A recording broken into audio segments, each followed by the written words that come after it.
Yeah. We need to unmute you. There you go. Okay, we can hear you now. Righty. Thank you so much, Charles, for your choosing this story and your and how you delivered this beautiful parable. What jumped out at me was how much the Good Samaritan, he didn't just bring the guy to the hospital, but he was actually there tending him. So it reminds me when there's somebody in need, there's real need for connection and appreciating the humanity of the other person. And it reminded me of a reading yesterday. I was reading from a Rabbi Alan Liu, who brought meditation, his Buddhist meditation background into Judaism. And what he said is what we most fear is when we see somebody in need is not knowing the right thing to say or the right thing to do. And what's really important, and which this Good Samaritan was presence. And I know that I personally sometimes just don't know what to do when I see somebody in dire straits, and just to remember, just to be present is maybe the greatest gift of all. So thank you. Thank you, Wendy. I'll go next. I'm thinking that the way my life works so often is, I think, similar to a lot of people in the Bay Area here. We're so busy, and I'm rushing from one thing to the next, and I've made a problem, and I've got to get here, I've got to get there. And then, somebody will show up on the street, a homeless person, and maybe I'll stop briefly and give them some money or something, but I won't really stop and pay attention because I'm in a real hurry to do good. And what I can do different as a result of really contemplating the story is I can say, well, my purpose is to be present with each person that shows up.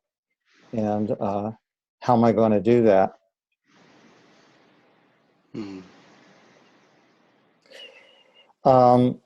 Preeta and Ameeta. Okay.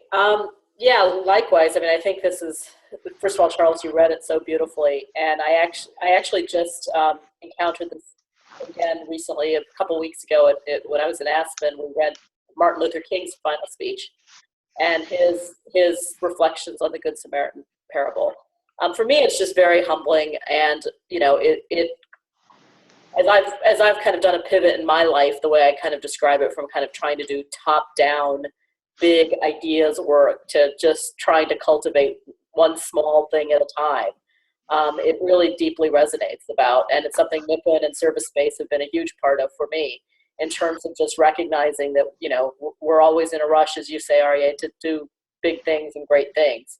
But it's dealing with what's right at our door that is the most important, and kind of shifting that mindset. So, it's interesting to me that it's the priest and the Levite that walk by.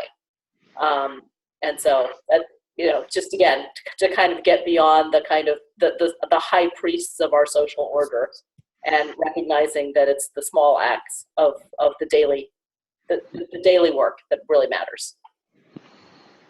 Thank you, Preeta. For me, it was unbelievably hopeful. Thank you so much for sharing it the way you did.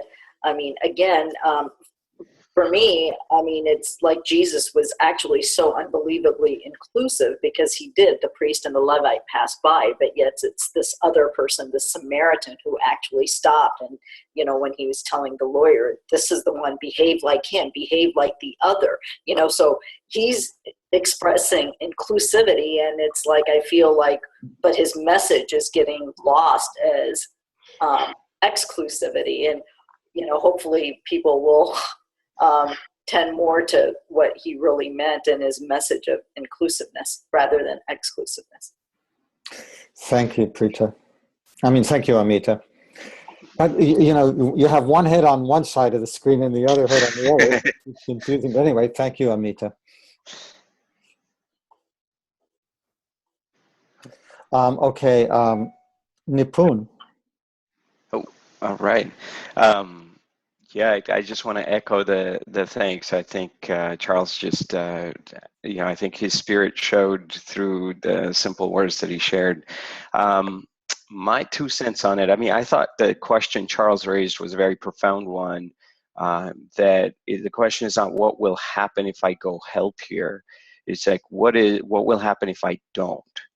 And I think if that opportunity cost is really directly proportional to our sense of awareness, that if we are aware, then we would see that not just when someone is suffering, but in all cases. And to say no to that awareness would be a profound loss. Like it's such a big loss that you would never want to be anywhere else.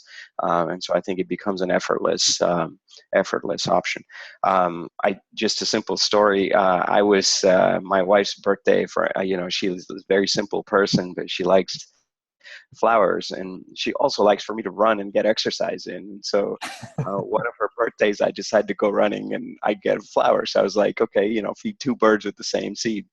On the way back, right as I'm coming up, and at the store, I was like feeling overly loving, and so I took 2 bouquets of flowers, and so I'm like, imagine this guy running with 2 bouquets of flowers, and then right as I'm coming by our apartment building, there's this young girl, I mean, in high school or something. She looks at me and she says, "Oh, for me, you shouldn't have," And it was just such a funny thing, but I was so out of breath. I was so out of that awareness that I just kind of laughed, and I missed that opportunity. But how amazing it would have been for me, for the girl, for even my wife, if I would have just given her 1. I mean, I happen to have 2, and I could have just been like, yeah, for you, actually, and I missed it anyway. And if I wasn't like out of breath and all this stuff, I would probably have not missed such a thing. And so I wonder, at a larger scale, like, if we're out of breath, so to speak, if we're so caught up in some mental pattern that we miss these opportunities, which are so simple and always right there. And so that it's not about the size of the opportunity, perhaps, but about the space that we're in that allows us to see the opportunity cost that Charles really talked about. So that's what came up for